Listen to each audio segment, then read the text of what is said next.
بسم اللہ الرحمن الرحیم۔ السلام علیکم۔ کتاب سٹوریز چینل پر نئے آنے والے دوستوں کو خوش آمدید کہتے ہیں۔ میرا دولہا میرے قریب آتے ہوئے کچھ ہچکچا رہا تھا۔ اس کے چہرے پر شرم و حیا کے رنگ بکھر رہے تھے، اور یہ بات میرے لیے بڑی حیران کن تھی کہ وہ مرد ہو کر مجھ سے شرما رہا ہے، جبکہ میرے اندر ایسی کوئی جھجک نہیں تھی۔ میں نے آج تک کسی مرد کو اس معاملے میں جھجکتے ہوئے نہیں دیکھا تھا۔ میرا تو 5 سال کا تجربہ تھا، اور ان 5 سالوں میں میں اپنے کام میں ماہر ہو چکی تھی۔ جب میں نے دیکھا کہ میرے شوہر کی ہمت نہیں پڑ رہی ہے کہ وہ آگے بڑھ کر مجھ سے اپنا حق وصول کرے، تو میں خود اس کے قریب ہو گئی۔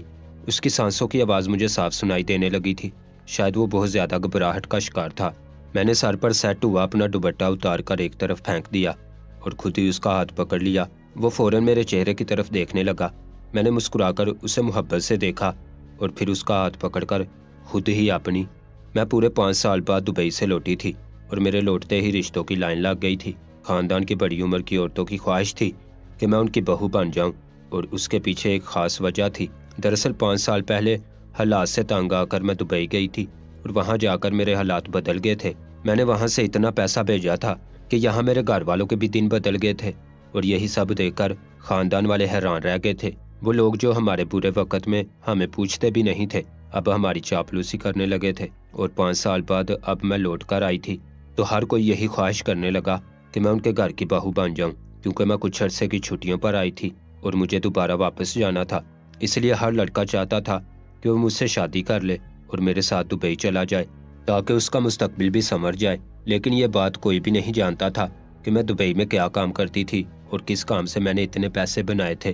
میں یہاں شادی کی نیت سے نہیں آئی تھی، بلکہ میں تو یہ سوچ کر آئی تھی کہ اپنی چھوٹی بہن کی شادی کروا کے پھر واپس لوٹ جاؤں گی۔ لیکن میرے آتے ہی میرے لیے رشتوں کی لائن لگی، تو اماں مجھ پر زور ڈالنے لگی کہ چھوٹی سے پہلے تم شادی کر لو، تمہارا بھی گھر بس جائے گا اور چھوٹی کی شادی بھی ہو جائے گی۔ پہلے تو میں نے صاف انکار کر دیا، کیونکہ میں جس طرح کا کام دبئی میں کرتی تھی، اس کے بعد مجھے شادی جیسی کسی چیز کی خواہش نہیں رہی تھی۔ ہر رشتے پر سے میرا اعتبار اٹھ گیا تھا، لیکن اماں کہنے لگی کہ ایک بار رشتہ دیکھنے میں کیا حرج ہے۔ اماں کے اصرار پر میں خاموش ہو گئی، کیونکہ ابا کے جانے کے بعد اماں ہی میرا واحد سہارا تھی، اور میں اسے تکلیف نہیں پہنچانا چاہتی تھی۔ اماں اور بہنوں کی خاطر تو میں نے اپنا وطن چھوڑا تھا، اور میں ایک ایجنٹ کے بھروسے سے دبئی چلی گئی تھی۔ لیکن وہاں جا کر میں نے ایک الگ ہی دنیا دیکھی تھی، جس کے رنگ ڈنگ ہی الگ تھے۔ جس نے میرے لیے رشتے کی بات ڈالی تھی، اماں نے سب کو کہہ دیا کہ وہ لڑکے دیکھنا شروع کر رہی ہیں، اور پھر باری باری سبھی لوگ رشتہ لانے لگے۔ سب کے لہجوں میں بڑی مٹھاس گھل گئی تھی، ہر کوئی میری تعریفوں کے پل باندھ رہا تھا۔ میری دبتی ہوئی رنگت بھی کسی کو بری نہیں لگ رہی تھی، کیونکہ میرے پرس میں بہت پیسہ تھا۔ میں عالی شان گھر بنا چکی تھی، اور اپنی بہن کی شادی کے لیے بھی میں نے بہت پیسہ جوڑا ہوا تھا، اور اس بات سے تقریباً سبھی لوگ واقف تھے۔ اسی لیے میرے سارے عیب خود بخود دھندلا گئے تھے، اور کسی کو مجھ میں کوئی برائی نظر نہیں آ رہی تھی۔ اماں چاہتی تھی کہ میری شادی ان کے خاندان میں ہی کہیں ہو، لیکن میرے ابا کے خاندان سے بھی میرے بڑے رشتے آئے تھے، اور پھر میں نے سوچ سمجھ کر فضل کا انتخاب کر لیا تھا۔ وہ میری پھپھو کا بیٹا تھا، اور میں نے جان بوجھ کر اسے منتخب کیا تھا۔ فضل ایک معمولی شکل و صورت والا اچھا انسان تھا، لیکن اسے منتخب کرنے کی وجہ اس کی ماں تھی۔ مجھے ہمیشہ سے ہی پھپھو سے نفرت رہی تھی، اور اس شادی کے ذریعے میں ان سے اپنا بدلہ لینا چاہتی تھی۔ ابا کے مرنے کے بعد جس طرح انہوں نے ہمیں ستایا تھا، میں چاہتی تھی کہ ان سے ہر ایک بات کا حساب لوں۔ میں صرف 2 مہینے کے لیے یہاں آئی تھی، اسی لیے 10 دن کے اندر ہی میری اور فضل کی سادگی سے شادی کا اعلان کر دیا گیا۔ یہ سن کر باقی لڑکے دل محسوس کر رہ گئے، اور کچھ لوگ تو میری عقل پر باتیں بھی بنانے لگے کہ میں نے اچھے خاصے خوبصورت نوجوانوں کو چھوڑ کر فضل جیسے سیدھے سادے لڑکے کا انتخاب کیوں کر لیا ہے۔ میری اماں بھی کچھ خاص خوش نہیں تھی، کیونکہ انہیں بھی پھپھو پسند نہیں تھی۔ وہ بھی حیران تھی کہ میں نے یہ فیصلہ کیوں کیا ہے۔ البتہ میری پھپھو بڑی خوش تھی، اور خاندان بھر میں کہتی پھر رہی تھی، میں نے اپنی بھتیجیوں کو محبت ہی اتنی دی ہے کہ انہوں نے سب کے اوپر میرے بچے کو فوقیت دی ہے۔ پھپھو کی اس بات پر میں دل ہی دل میں خوب کھل کر ہنس دی تھی۔ شادی کی تیاری شروع کر دی گئی تھی۔ میں نے اپنے ساتھ ہی اپنی چھوٹی بہن کی شادی بھی طے کروا لی تھی۔ وہ ایک لڑکے کو پسند کرتی تھی، اور میں نے اس کی پسند سے ہی اس کا رشتہ طے کر دیا تھا۔ میرے ساتھ ہی اسے بھی رخصت ہو جانا تھا، اور اماں کے ساتھ صرف چھوٹا بھائی بچ جاتا۔ شادی سے 2 دن پہلے میں نے پھپھو کو بلایا اور ان کے آگے ایک شرط رکھ دی۔ اس شادی کے لیے میری ایک ہی بڑی شرط تھی، جسے سن کر پھپھو اچھل پڑی اور کہنے لگی، فلک یہ تم کیا کہہ رہی ہو؟ پہلے تو ایسی کوئی بات نہیں ہوئی تھی، اب شادی میں 2 دن رہ گئے ہیں، سارے خاندان کو پتہ چل گیا ہے، اور تم اس طرح کی باتیں کر رہی ہو۔ میں نے پھپھو سے کہا کہ میں شادی کروں گی تو اسی شرط پر کروں گی، ورنہ ایسے ہی واپس چلی جاؤں گی۔ پہلے تو ان کے چہرے کا رنگ اتر گیا، لیکن پھر کچھ سوچ کر کہنے لگی کہ ٹھیک ہے، مجھے منظور ہے۔ پھپھو کے جانے کے بعد اماں حیرت سے مجھ سے پوچھنے لگی یہ سب کیا کر رہی ہو؟ اور حیران تو میں اس بات پر ہوں کہ تمہاری پھوپھی بھی راضی ہو گئی ہے۔ آخر تمہارے دماغ میں کیا چل رہا ہے؟ میں نے مسکرا کر اماں کو دیکھا اور کہا کہ ماضی کے ہر زخم کا حساب لینے کا وقت آ چکا ہے۔ پھوپھو نے ہمیں ساری زندگی جینے کا حق نہیں دیا، اس لیے اب وقت آ گیا ہے کہ انہیں اپنے ہر ظلم کا حساب چکانا ہوگا۔ میں رخصت ہو کر نہیں جاؤں گی، بلکہ ان کا بیٹا رخصت ہو کر ہمارے گھر آئے گا، وہ گھر داماد بن کر رہے گا، اور یہی پھوپھو کے لیے سزا ہے۔ سزا تو میں انہیں اس سے بھی بڑی دینے والی تھی، لیکن اس کے بارے میں اماں کو کچھ نہیں بتا سکتی تھی، کیونکہ اماں نہیں جانتی تھی کہ میری نوکری کیسی ہے اور میں 5 سال کیا کر کے لوٹی ہوں۔ ابا کے انتقال کے بعد ہمارے حالات بہت خراب ہو گئے تھے۔ میں گھر کی بڑی بیٹی تھی، لیکن زیادہ پڑھی لکھی نہیں تھی، اس لیے مجھے کوئی نوکری بھی نہیں ملی تھی۔ کچھ دن تو میں نے اور اماں نے لوگوں کے گھروں میں کام کاج کیا، لیکن پھر ہمیں لوگوں کی نیتوں کا فطور دکھائی دینے لگا۔ ہر گھر میں موجود مرد ہمارے ساتھ کچھ نہ کچھ ایسی حرکت کر جاتے کہ ہم کام چھوڑنے پر مجبور ہو جاتے، اور یوں ہماری کبھی لگی بندی روزی ہی نہ رہی۔ بس 1-2 گھر ہی تھے جس میں میں اور اماں کام کر رہے تھے۔ ایک دن اماں بہت شدید بیمار ہو گئی، اس کی دوا کے لیے بھی پیسے نہیں تھے، اور میں کام سے چھٹی بھی نہیں کر سکتی تھی، اس لیے مجبوراً جھاڑو پوچھے کے لیے نکل گئی، اور کام کرتے کرتے میرے آنسو بہتے رہے۔ مجھے اماں کی فکر بھی ستا رہی تھی اور حالات کی پریشانی بھی۔ میری مالکن نے مجھے روتے دیکھا تو پوچھنے لگی کیا بات ہے؟ میں نے اسے ساری بات بتا دی۔ میری مالکن کہنے لگی کہ میرا بھائی دبئی میں نوکری کرتا ہے اور وہ ایجنٹ کا کام بھی کرتا ہے۔ اگر تم چاہو تو تمہیں باہر ملک میں اچھی نوکری مل سکتی ہے، یہاں کچھ نہیں رکھا، تم دبئی چلی جاؤ۔ مالکن کی بات سن کر میں حیران ہوئی اور کہا کہ میں تو پڑھی لکھی بھی نہیں ہوں، مجھے دبئی میں کیا نوکری ملے گی؟ مالکن کہنے لگی یہ تم مجھ پر چھوڑ دو، اگر تم جانا چاہتی ہو تو اپنے کاغذات لا دو، اپنے بھائی سے کہہ کر تمہارا کام کروا دوں گی۔ میں مالکن پر بہت بھروسہ کرتی تھی، اس لیے سوچ سمجھ کر میں نے فیصلہ کر لیا کہ میں واقعی دبئی چلی جاؤں گی۔ پہلے تو میرے لیے یہ سب کچھ خواب جیسا تھا، لیکن جب میں نے اپنے کاغذات مالکن کو دیے اور میرا پاسپورٹ اور ویزا بنا تو مجھے مالکن کی باتوں پر یقین بھی آ گیا، اور میں دل سے ان کی شکر گزار ہوئی۔ مالکن کہنے لگی کہ ان کے بھائی نے ہی سب کچھ کروایا ہے اور وہی دبئی میں میرا کفیل ہوگا، مجھے اسی کے پاس جانا ہوگا۔ اڑتی اڑتی یہ خبر خاندان میں پھیل گئی کہ میں نوکری کے لیے دبئی جانے کی کوشش کر رہی ہوں۔ پھوپھو ہمارے گھر آئی اور ہمارا خوب مذاق بنایا۔ اماں سے کہنے لگی تمہارا دماغ خراب ہو گیا ہے، جوان بیٹی کو پردیس بھیجنے کی باتیں کر رہی ہو، اور تمہارے پاس کب اتنا پیسہ ہے کہ تم اسے دبئی بھیج سکو؟ تم ماں بیٹی تو صرف خواب میں ہی دبئی دیکھ سکتے ہو۔ پھوپھو کے لہجے میں عجیب سی حقارت اور طنز شامل تھا جس نے میرے تن بدن میں آگ لگا دی تھی۔ مجھے پھوپھو سے شدید نفرت کا احساس ہوا تھا۔ ابا کے مرنے کے بعد انہوں نے کبھی ہمیں 1 روپیہ سے بھی نہیں پوچھا تھا، اور آج وہ ہمارا مذاق اڑانے کے لیے آ گئی تھی۔ ان کے جانے کے بعد میں نے طے کر لیا تھا کہ میں ہر حال میں دبئی جا کر رہوں گی۔ پہلے میں اس بات کو لے کر کچھ پریشان تھی کہ میں پردیس میں کیسے رہوں گی، اور اماں کو بھی اسی بات کی فکر تھی، لیکن پھوپھو نے میرے اندر ایک آگ لگا دی تھی، اور جیسے ہی میرا ویزا لگ کر آیا میں بنا سوچے سمجھے اپنا مختصر سا سامان لے کر گھر سے نکل پڑی۔ 3 گھنٹے کی فلائٹ کے بعد میں دبئی ایئرپورٹ پر پہنچ چکی تھی۔ مالکن نے مجھے اپنے بھائی کی تصویر دکھائی تھی، اس لیے میں ایئرپورٹ پر اسے دیکھتے ہی پہچان گئی، اور پھر وہ مجھے اپنے ساتھ بڑی سی گاڑی میں بٹھا کر دبئی کی سڑکوں پر نکل گیا۔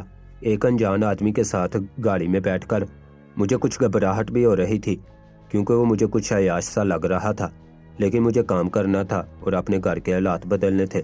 بس یہی سوچ کر میں نے اپنے اوپر قابو رکھا ہوا تھا۔ پھر وہ مجھے ایک بڑے سے فلیٹ میں لے گیا اور کہنے لگا کہ کچھ دیر آرام کر لو، اس کے بعد تمہیں تمہارے کام کے بارے میں بتا دیا جائے گا۔ میں نے شام تک آرام کیا، اور پھر شام کے وقت وہ کچھ تھیلے اٹھائے کمرے میں آ گیا۔ کہنے لگا تیار ہو جاؤ، اب تمہاری نوکری کا وقت شروع ہونے والا ہے۔ میں خوش ہو گئی کہ وہ میرے لیے کپڑے وغیرہ لایا ہے، لیکن جیسے ہی میں نے وہ تھیلے کھولے تو میں شرم سے پانی پانی ہو گئی۔ اس کے اندر کچھ عجیب و غریب سی چیزیں اور نیم برہنہ سا لباس موجود تھا۔ میں اس لباس کو ہاتھوں میں پکڑے بستر پر بیٹھی رہی، اور ایسے ہی آدھا گھنٹہ گزر گیا۔ آدھے گھنٹے بعد وہ پھر میرے کمرے میں آیا اور مجھے اس طرح بیٹھا دیکھ کر غصے میں کہنے لگا تم ابھی تک ایسی ہی کیوں بیٹھی ہو؟ میں نے گھبرا کر وہ لباس دور پھینک دیا اور ہکلاتے ہوئے کہا کہ میں یہ نہیں پہن سکتی، یہ سب کیا ہے؟ وہ میرے پاس آیا اور کہنے لگا تمہیں کیا لگتا ہے یہاں تمہیں کوئی عالی شان نوکری ملے گی؟ یہ دبئی ہے، یہاں نوکری بہت مشکل سے ملتی ہے، تمہیں یہاں اسی کام کے لیے بلایا گیا ہے۔ دراصل میری ایک ایجنسی ہے جہاں میں شارٹ فلمز اور ویڈیوز بناتا ہوں۔ تم اچھی ہو، جوان اور خوبصورت ہو، اس لیے میں نے تمہیں یہاں بلایا ہے تاکہ تمہیں ان فلموں میں کام کروایا جا سکے۔ اور اچھی بات یہ ہے کہ تمہاری رنگت بھی سانولی ہے۔ ایسی فلموں میں ایسے ہی رنگت والی لڑکیاں چلتی ہیں۔ اب نخرے دکھانے کی بجائے تیار ہو جاؤ، کیونکہ جن مردوں کو تمہارے ساتھ فلم بنانی ہے وہ لوگ آ چکے ہیں۔ میں اب بھی اس کی پوری بات نہیں سمجھ پائی تھی، بس مجھے یہی سمجھ آیا تھا کہ وہ مجھ سے کوئی فلم بنوانا چاہتا ہے۔ مجھے لگا کہ جس طرح عام فلمیں بنتی ہوں گی وہ اسی طرح مجھے کسی فلم کی ہیروئن بنا رہا ہے۔ جو بھی تھا، میرے لیے یہ لباس پہننا بہت مشکل تھا۔ کافی دیر تک میں سوچ میں ڈوبی رہی۔ وہ کہنے لگا کہ اگر تم نے کام نہ کیا تو میں تمہیں واپس بھجوا دوں گا۔ وہاں جا کر پھر تم دوسروں کے گھروں میں جھاڑو پونچھا کرنا اور اپنی عزت مفت میں لٹاتے رہنا۔ اس کی بات سن کر میں پریشان ہو گئی اور کہا کہ میں واپس نہیں جانا چاہتی۔ اس نے وہ لباس اٹھا کر میرے ہاتھ میں پکڑایا اور کہنے لگا، اسے پہن لو اور بے فکر ہو جاؤ۔ یہ فلمیں کچھ خاص لوگ ہی دیکھتے ہیں۔ یہ بہت مہنگی فلمیں ہوتی ہیں، انہیں سب لوگ نہیں دیکھ سکتے، اس لیے تمہارے کام کے بارے میں کسی کو پتہ نہیں چلے گا۔ اس کے چہرے پر شیطانی مسکراہٹ تھی اور وہ مجھے سمجھانے کی کوشش کر رہا تھا۔ اس کی بات سن کر میں راضی ہو گئی اور میں نے عجیب و غریب سا برہنہ لباس پہن لیا، جس کو پہننے کے بعد میرے جسم کا کوئی بھی حصہ چھپا ہوا نہیں تھا۔ جب میں اپنے کمرے سے باہر نکلی تو میں نے خود کو اپنے دوپٹے میں چھپایا ہوا تھا اور یہ دیکھ کر میری جان نکل گئی تھی کہ باہر دو عجیب سے حبشی قسم کے آدمی میرے انتظار میں بیٹھے تھے اور باہر والے حصے کو کسی اسٹوڈیو کی طرح سیٹ کر دیا گیا تھا۔ بڑے بڑے کیمرے اور سٹینڈ لگے ہوئے تھے، خوب ساری روشنیاں بھی جل رہی تھی، اور اس سے بھی بڑھ کر میری حالت ان دو حبشی آدمیوں کو دیکھ کر خراب ہوئی تھی، کیونکہ وہ بھی برہنہ حالت میں ہی موجود تھے۔ اور پھر مجھے یہ سمجھنے میں زیادہ دیر نہیں لگی تھی کہ مجھے کس طرح کی فلم میں کام کرنا ہوگا۔ میں گھبرا کر پیچھے ہٹی اور انکار کر دیا کہ میں یہ سب نہیں کر سکتی، لیکن مالکن کے بھائی نے مجھے بازو سے پکڑ لیا اور کہنے لگا کہ اب اگر تم نے اپنی مرضی سے کام نہیں کیا تو تم سے زبردستی یہ سب کچھ کروایا جائے گا، کیونکہ تم یہاں آ چکی ہو اور میں نے تمہارے پیچھے بہت پیسہ لگایا ہے۔ میں بہت دیر سے تحمل سے کام لے رہا تھا، میرا صبر اب ختم ہو رہا ہے۔ اس نے ہاتھ پکڑ کر مجھے بستر پر پھینک دیا اور کہنے لگا، اگر یہ سب کچھ تم زبردستی کرواؤ گی تو بھی ویڈیو اچھی بنے گی، اور اگر خوشی سے کرواؤ گی تو بھی، دونوں صورتوں میں میرا کام نکل جائے گا۔ یہ تمہارے اوپر ہے کہ تم کیا چاہتی ہو۔ اگر تمہیں زیادہ پیسہ چاہیے تو اپنی خوشی سے سب کچھ کر لو۔ دونوں حبشی میرے پاس آئے اور پھر ان میں سے ایک نے میرے دوپٹہ لے کر میرے وجود سے جدا کر دیا۔ میں اپنے آپ میں سمٹنے کی کوشش کرنے لگی، لیکن میرے پاس کوئی راستہ باقی نہیں تھا۔ میری ماں بیمار تھی، گھر کے حالات اچھے نہیں تھے، مجھے پیسوں کی ضرورت تھی، اور اس سے بھی بڑھ کر اب میں لوگوں کے چنگل میں پھنس چکی تھی۔ اس لیے میں نے خود کو حالات کے دائرے پر چھوڑ دیا، اور پھر ان دونوں حبشیوں نے میرا وہ حال کیا تھا کہ میری چیخوں سے سارا فلیٹ گونج اٹھا تھا۔ کسی کو مجھ پر رحم نہیں آیا تھا۔ وہاں موجود کیمرہ مین بڑی بے رحمی سے شوٹنگ میں مصروف تھے، اور پورے 2 گھنٹے تک وہ میرے ساتھ ہونے والی زیادتی کو اپنے کیمروں میں قید کرتے رہے تھے۔ شوٹنگ ختم ہوئی تو میری حالت بہت خراب ہو گئی۔ مالکن کے بھائی نے مجھے میرے کمرے میں چھوڑا، کچھ دوائیں دی، کچھ کریمز اور جوسز وغیرہ بھی۔ کہنے لگا، اپنا بہت خیال رکھو، تمہاری خوبصورتی اور تمہارا ٹھیک ہونا ہی تمہارے کام کی ضمانت ہے۔ کل تمہیں پھر اس طرح کی شوٹنگ کروانی ہوگی، اب کی بار دوسرے لوگوں کو بلایا جائے گا، جلد ہی تم ایک بڑی سٹار بن جاؤ گی۔ یہ کہہ کر وہ ہنستا ہوا چلا گیا تھا اور میں ساری رات روتی رہی تھی۔ انجانے میں اس گندی دنیا میں آ کر پھنس گئی تھی، لیکن اب یہاں سے نکلنے کا کوئی راستہ نہیں تھا، اور پھر ہر دن مجھ سے وہی کام لیا جانے لگا۔ دھیرے دھیرے میں بے حیا ہو گئی، ان سب چیزوں کی مجھے عادت پڑ گئی۔ میں تو گناہ اور ثواب بھی بھول گئی تھی، اور پھر اپنے گھر میں ہر مہینے لاکھوں روپیہ بھیجنے لگی۔ دیکھتے ہی دیکھتے حالات بدلے تو رشتہ دار بھی اچھے ہو گئے، لیکن 5 سال تک مجھے واپس آنے کا موقع نہیں ملا۔ 5 سال بعد میں نے مالکن کے بھائی کے آگے ہاتھ جوڑ دیا اور کہا کہ میں بس کچھ دنوں کے لیے جانا چاہتی ہوں، اپنی بہن کی شادی کروا کر اپنی ماں سے مل کر لوٹ آؤں گی۔ اس نے مجھے اس شرط پر آنے کی اجازت دی کہ اگر میں واپس دبئی نہ آئی تو وہ میری ساری ویڈیوز میرے گھر والوں کو بھیج دے گا، میرے خاندان میں مجھے ذلیل کر دے گا، اور پھر میں کبھی پاکستان میں نہیں رہ پاؤں گی۔ میں نے اس سے وعدہ کر لیا تھا کہ میں واپس لوٹ آؤں گی۔ ویسے بھی 5 سالوں میں میرا دل سیاہ ہو چکا تھا، مجھے لگتا تھا کہ اب اس دنیا میں ایسا کوئی نہیں ہے جو مجھے قبول کر سکے، اور پھر میں پاکستان واپس آ گئی۔ لیکن یہاں آنے کے بعد تو میری ماں نے میری شادی کا سوچا ہی چھوڑ دیا تھا۔ میرا دل بہت خوفزدہ تھا، میں جانتی تھی کہ میں کنواری نہیں ہوں، اور یہ بات میرے شوہر سے چھپی نہیں رہ پائے گی۔ لیکن پھپھو سے بدلہ لینے کی خاطر میں نے فضل سے شادی کر لی۔ شادی کی رات فضل میرے قریب آ کر بیٹھا تو وہ کچھ ہچکچا رہا تھا۔ وہ دوسرے لڑکوں جیسا بے باک نہیں تھا، نہ ہی میں نے کبھی اسے کچھ غلط کرتے دیکھا تھا۔ وہ تو بہت ہی سیدھا سادہ نیک سا انسان تھا۔ مجھے اس سے نہیں اس کی ماں سے بدلہ لینا تھا، اور یہی سوچ کر مجھے افسوس ہو رہا تھا کہ اس بدلے کی خاطر میں نے اسے مشکل میں ڈال دیا ہے۔ وہ تو مجھے کنواری سمجھ رہا تھا، جبکہ مجھے 5 سال کا تجربہ تھا۔ کچھ دیر وہ خاموشی سے بیٹھا رہا تو مجھے احساس ہوا کہ وہ میری طرف پیش قدمی کرتے ہوئے جھجک رہا ہے۔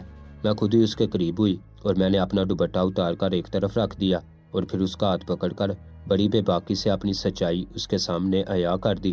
اسے بتا دیا کہ میں دبئی میں کیا کام کرتی تھی اور کس طرح میں اپنا کنوارا پن کھو چکی ہوں۔ میری بات سن کر وہ حیرت سے میری شکل دیکھنے لگا۔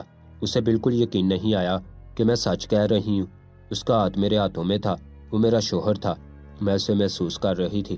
میں نے روتے ہوئے اسے بتانا شروع کیا کس طرح گھر کے حالات خراب تھے، رشتہ داروں نے ہم سے کیسے منہ پھیرا تھا اور غیر مردوں نے کیسے ہماری عزت کا تماشا بنانا شروع کیا تھا۔ وہ خاموشی سے میری ہر بات سنتا رہا۔ میں نے اسے بتایا کہ میرے ساتھ دھوکہ ہوا تھا، مجھے دھوکے سے ہی دبئی لے جایا گیا تھا۔ مجھے لگا تھا کہ وہاں کوئی عزت والی نوکری مل جائے گی، مجھے نہیں پتا تھا کہ مجھ سے گندی فلموں میں کام کروایا جائے گا۔ میں نے خود پر بیتی ایک اذیت فضل کو سنا ڈالی تھی، جسے وہ بس سکتے کے عالم میں سن ہی رہا تھا۔ میں نے اسے کہا کہ اگر پھپھو میرے بارے میں غلط باتیں نہ کرتی تو شاید میں تم سے شادی بھی نہ کرتی۔ میں تو ان سے بدلہ لینا چاہتی تھی۔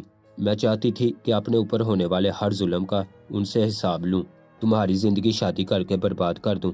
ایک ایسی لڑکی تمہاری بیوی بن گئی ہے جو نہ جانے کتنے مردوں کے بستر کی زینت بن چکی ہے، جس کی بے حیائی کی داستانیں نہ جانے کون کون سی ویب سائٹ پر آج بھی چل رہی ہیں۔ مگر تمہاری نیکی، تمہاری شرافت نے مجھے مجبور کیا کہ میں تمہیں اپنے سے جڑا ہر سچ خود بتاؤں، تمہیں اندھیرے میں نہ رکھوں۔ میں ایک بری عورت ہوں اور مجھے اس سماج نے برا بنایا ہے، مجھے حالات نے برا بنایا ہے، مجھے اس معاشرے کے مردوں نے برا بنایا ہے۔ میں اپنی مرضی سے فحاشہ نہیں بنی، مجھے اس راستے پر زبردستی بھیجا گیا، وہ بھی ایک عورت نے، میری مالکن نے، یہ جانتے ہوئے بھی کہ اس کا بھائی وہاں کیا کام کرتا ہے۔ اس نے مجھے خود اپنے بھائی کے پاس بھیجا اور اس کے بھائی نے بھی میری معصومیت اور مظلومیت کا خوب فائدہ اٹھایا۔ اور میں یہ سچ تمہیں اس لیے بتا رہی ہوں کیونکہ اگر میں بے قصور ہوں تو تمہارا بھی کوئی قصور نہیں۔ تم میری جیسی لڑکی ڈیزرو نہیں کرتے۔ میں نے پھپھو سے بدلہ لینے کے لیے شادی تو کر لیا ہے، لیکن تمہارا نقصان نہیں کر سکتی۔ مجھے احساس ہوا کہ اگر میں تمہیں یہ سچ نہ بتاؤں تو یہ تمہارے ساتھ زیادتی ہوگی اور اس کا حساب مجھے خدا کی عدالت میں دینا ہوگا۔ میں نے جو گناہ کیے ہیں وہ مجھ سے کروائے گئے ہیں، لیکن تم سے سچ چھپا کر میں جان بوجھ کر یہ گناہ نہیں کرنا چاہتی۔ میرا ہاتھ اب بھی فضل کے ہاتھ میں تھا اور اس کا ہاتھ ٹھنڈا پڑ چکا تھا۔ میں نے ایک نظر اٹھا کر اس کے چہرے کی طرف دیکھا تو اس کی آنکھوں میں آنسو تھے اور وہ یک ٹک مجھے دیکھ رہا تھا۔ میں شرمندگی سے نظر چرا گئی تھی۔ مجھے لگا تھا کہ وہ میرے منہ پر ایک تماچا مارے گا، مجھ پر تھوکے گا اور مجھے گالیاں دیتا ہوا چلا جائے گا، شاید طلاق کا داغ بھی میرے دامن میں لگا دے گا، لیکن اس نے ایسا کچھ بھی نہیں کیا۔ کچھ دیر وہ مجھے دیکھتا رہا اور پھر خاموشی سے اس نے مجھے اپنے سینے سے لگا لیا اور کہنے لگا، میں جانتا ہوں کہ تم بری نہیں ہو، میں نے ہمیشہ سے تمہارے حالات بھی دیکھے ہیں اور تمہاری محنت بھی۔ تم نے جو کچھ بھی کیا وہ مجبوری میں کیا، اپنے گھر والوں کی خاطر، لیکن اب تم میری بیوی ہو اور میں تمہیں عزت کی زندگی دینا چاہتا ہوں۔ تم واپس کا خیال اپنے دل سے نکال دو۔ اس نے مجھ پر ایک ایسی حقیقت کھولی کہ میں حیران رہ گئی۔ وہ کہنے لگا، میں تم سے بچپن سے محبت کرتا تھا، لیکن اماں نے ہمیشہ میری محبت کو اپنی انا کے تلے کچل دیا اور کبھی مجھے تمہارے قریب نہ آنے دیا۔ جب اتنے سالوں بعد تم لوٹی تو میرا دل تمہارے لیے پھر سے دھڑکنے لگا، اور قسمت کا کرنا ایسا ہوا کہ تمہاری دولت دے کر اماں خود ہی ہماری شادی کے لیے راضی ہو گئی۔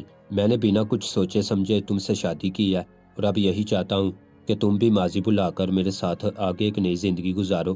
میری نظر میں تم بے قصور ہو، اسی لیے میں تمہیں کبھی کوئی سزا نہیں دوں گا۔ فضل نے میرے ہاتھوں کو چوم لیا تھا اور میں ہکا بکا رہ گئی تھی۔ کسی مرد کا اتنا بڑا ظرف ہو سکتا ہے، یہ میں کبھی سوچ بھی نہیں سکتی تھی، لیکن فضل نے ثابت کیا تھا کہ وہ واقعی ایک نیک انسان ہے۔ میں بھی فضل کے ساتھ ایک اچھی زندگی گزارنا چاہتی تھی، لیکن مجھے ڈر تھا کہ میرا ماضی میرا پیچھا کرتے ہوئے یہاں نہ آ جائے۔ فضل نے مجھے یقین دلایا کہ اگر ایسا کچھ ہوا تو وہ ہمیشہ میرے ساتھ کھڑا رہے گا۔ میں نے اس کی بات پر یقین کر لیا۔ آج مجھے پاکستان آئے ہوئے 7 مہینے ہونے والے ہیں۔ میری اور فضل کی شادی کو بھی تقریباً اتنا ہی عرصہ ہو گیا ہے۔ ہم ایک اچھی زندگی گزار رہے ہیں اور ابھی تک میرے ماضی سے جڑی کوئی بھی بات نہیں کھلی ہے۔ البتہ پھپھو مجھ سے اور فضل سے بہت ناراض ہے کیونکہ میں دبئی واپس نہیں لوٹی اور ان کے سارے ارمان خاک میں مل گئے۔ آج بھی میرے دل میں یہ خوف ضرور ہے کہ آج نہیں تو کل یہ بات سامنے آ جائے گی۔ کیا اس وقت فضل میرا ساتھ دے پائے گا؟ کیا واقعی وہ اپنے وعدوں پر کھرا اترے گا؟ میں اس حوالے سے خوف اور وسوسوں کا شکار ہوں۔ آپ لوگوں کو کیا لگتا ہے؟ کیا فضل اپنی زبان پر پورا اترے گا؟